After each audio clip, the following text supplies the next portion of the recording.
Yo, what up, guys? It's Chadlantis. Today, I actually was able to visit my grandmother who just now got home from the hospital. She's doing really good. She's already walking around a little bit, and she says it's starting to feel less and less pain when she's actually standing on her new knee. My grandfather actually is joking around now, saying, "Oh, yeah, you have the bionic grandmother. She's got a freaking metal plate in her knee."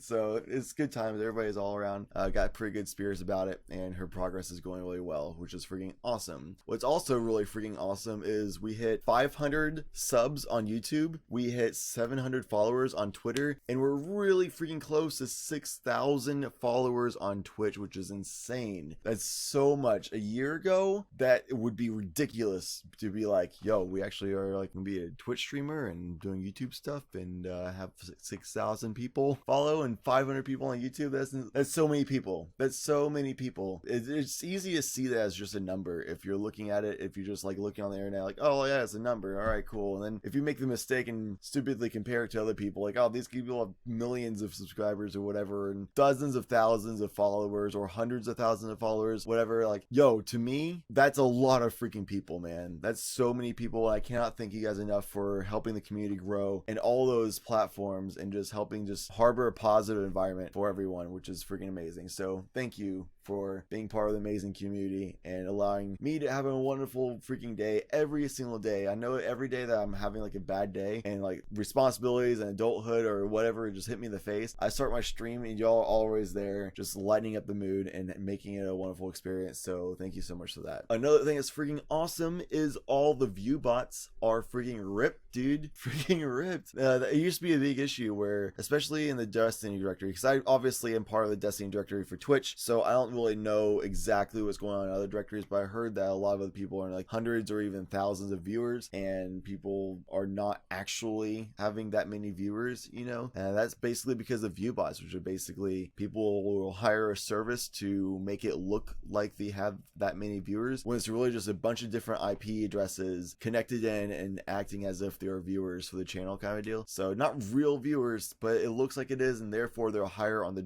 directories for Twitch channels, for Twitch game listings. Basically what Twitch directory does is whoever has the most views playing that game at a time will be listed first, second most views at that time will be listed second, and so on and so forth, and it'll eventually just go down the list to the person at the very bottom has basically 0 or 1 viewers almost all the time. So that was obviously a hindrance for somebody like me who's only averaging in dozens of viewers, and whenever somebody is viewbotting to have a few more dozen viewers than I have, all the way up to like 1,000 viewers. Most people don't actually have 1,000 viewbot counts or titles or whatever you call it for having that many bots in your chat, because it'd be way too obvious. But what a lot of people did is they have like 40 to like 100 viewers, quote unquote, in their freaking channel to make it look like it's not that many people, so it's not unrealistic to expect them to have that many viewers, but they weren't actually having that many viewers. So then guys like me who's like trying to actually make a community and have people actually show up and have an awesome place to hang out, they would actually go to those people first because they'd see them first, and they go to the channel and be like, nobody's talking here in this chat and nothing's happening in this channel, like what's happening, and this guy's not even entertaining and stuff. Whereas guys like me are busting their butts to provide daily content and be able to harbor a nice positive community and environment for people, and busting the butts to try to be the top PvP players out there, you know, like try to like really make an impact, you know, and try to help people learn how to become better PvP players as well. Bust my butt out here, and I'm just getting passed up by all of these people who have fake accounts. So thank God Twitch actually finally busted down on all of the Viewbot services. I can't really say all because obviously people can make more, but pretty much all of the services that offer Viewbots are now basically shut down because Twitch took legal action against them.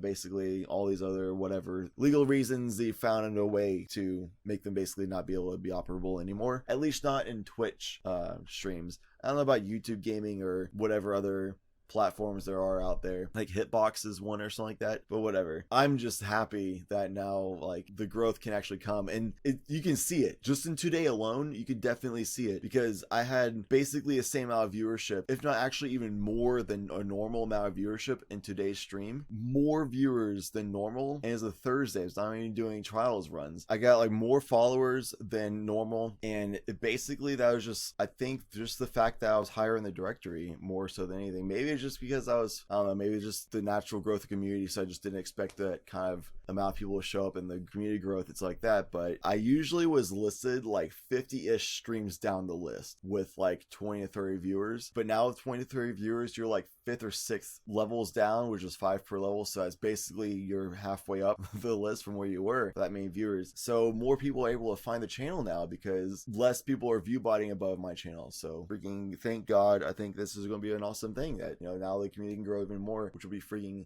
amazing. Also, a lot of hype regarding Pokemon Go today. Basically, whenever I did play Pokemon Go today, I found a Grimer, I found a high level Squirtle. What was the level of it? It was 264, and I found a Rhydon. Or Rhyhorn, I should say. I found a Rhyhorn. So Grimer and Rhyhorn, 2 new Pokemon I've added to my Pokédex. Let's go, made progress. I found a freaking 530 CP Venonat, so that's going to be able to be a huge heavy hitting Venomoth. I got to level 20, which is, you know, finally. Definitely with what I discussed earlier with the whole gym baiting thing, where I just battle out the gym, beat it out, and then just leave it free and empty. People will just always come in with a low CP Pokemon, and then I'll just come back and beat them out again. And on average, within 30 minutes, I'll get 4,500 XP on average. I actually played for an hour and a half today, and my average 30-minute grind was 4,500 XP. So I'm getting like 9,000 XP per hour. 9,000 XP in an hour by doing that. I just basically go to Pokestops, find Pokemon around it, and then just bait out gyms and then beat out anybody who's in those gyms and just get grind out XP that way. It's like the easiest tactic in the world, and it works, and people are still silly enough to just drop their free low CP Pokemon in those gyms, because I'll claim like a gym or two if they're right next to each other and to get the daily like rewards. Get those really quick, and then after that there's no point in putting a Pokemon in the gym other than just saying, oh yeah, we're claiming it for Team Mystic. But if you don't really care that much about your team like allegiance and stuff, then you might as well just leave it open, and people are just going to drop in low level CPs to try to do the whole allegiance to the team and claim gyms for the team, and just sweep in, clear them out, let more level people drop in there. It's pretty hilarious. One awesome thing that happened though was there's one gym that was owned by Team Valor, and I roll up to it because I was about to go and take it for Team Valor, and usually whenever I beat a gym, and if somebody's like near me, then I'll just let them take the gym, and then I'll probably beat them out again, you know, that kind of deal, to where I might as well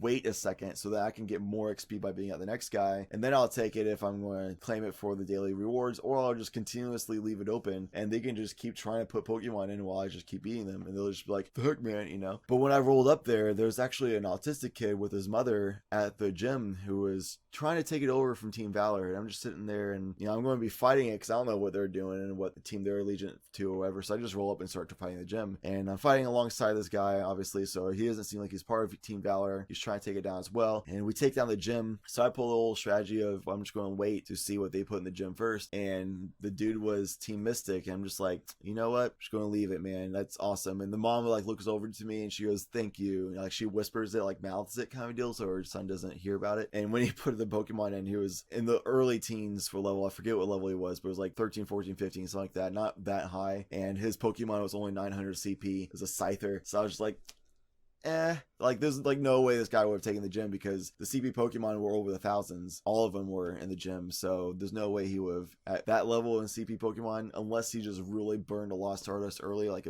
he shouldn't do, because that would waste a Lost Stardust, because you can get higher base CP Pokemon when you level up. He still claimed it, and he was like cheering, and he's like, yeah, and his hands were in the air, like fists like victoriously, like, yeah, we did it, we get it for Team Mystic. So I was like, man, I'm just going to leave the gym. I'm not going to bother claiming it back for myself, so I'm just gonna leave it, man. This kid was like, that like made his day. So shout outs to Pokemon Go for providing yet another way we can make the day for people like the autistic kids out there and stuff, and by simple task of just helping them beat out gyms, you know. So that was freaking awesome. So I left out and went and beat another gym and got a lot more Pokestops, more Pokemon, and then about 30 minutes later came back to the gym and took it and got the free XP. I mean, come on. There's no way the kid's gonna come back and then nobody else claimed the gym, and then he's gonna claim it as like his own like the next day or something. They already left the gym, and there's 30 minutes later. Anyway, trials of tomorrow, I'm going to be, well, today, not by the time you actually watch this vlog, I'm going to be going to bed. My eyes Lunar Shot got a lot better today. I probably will be playing more Night Stalker for trials, and Stormcaller as well. We shall see about Sunbreakers and Strikers. We'll see. I did play a lot of Sunsinger and basically determined that I hate the freaking class. Firebolts just are not better than fusions as an option, and I don't want to be the guy who runs fusion grenades. And self-res does not last long as it was nerfed before. Overall, the class is just a weak class. As far as defensive subclasses go, Golden Gun, which is Gunslinger, and Defenders for the bubbles are way superior for a defensive subclass for Trials of Osiris purposes, so you might as well run them if you want to be a defensive player. Or Night Stalker, which I think technically would classify as a defensive player, but I feel like Night Stalker can kind of do both. So I don't suggest playing Sunsinger for Trials of Osiris. It did not feel strong whatsoever compared to stuff like Voidwalker and Stormcaller, which are the other Warlock subclasses. So if you're a diehard Warlock guy and you want to play a Warlock subclass, go Stormcaller and Voidwalker. It's going to be way better for you. The melees are just as good or better, and the grenades are just as good or better, and the supers are by far better than the Sunsinger. And if you want to be a solar class diehard, then go with a Gunslinger or Sunbreaker. If you did really enjoy the Warlock jump, then the Sunbreaker would be more like it. Incendiary grenades are great now. I've one-shotted so many people while playing Gunslinger tonight with a grenade. It was so good. So that on a Sunbreaker is great. And obviously fusion grenades are still really good. And the Sunbreaker super is still amazing. And their melees are pretty solid as well. So go the Sunbreaker if you're a diehard solar person and enjoy the Warlock jump. Go the Voidwalker or Stonecaller if you're a diehard Warlock guy. That's all I have for you. Trials tomorrow. We'll see if it's Asylum, or maybe with the patch they might have just changed the map with the patch, so it might be a surprise map for us tomorrow. We shall see when the moment comes. Thank you so much for being you, and thank you as always for watching.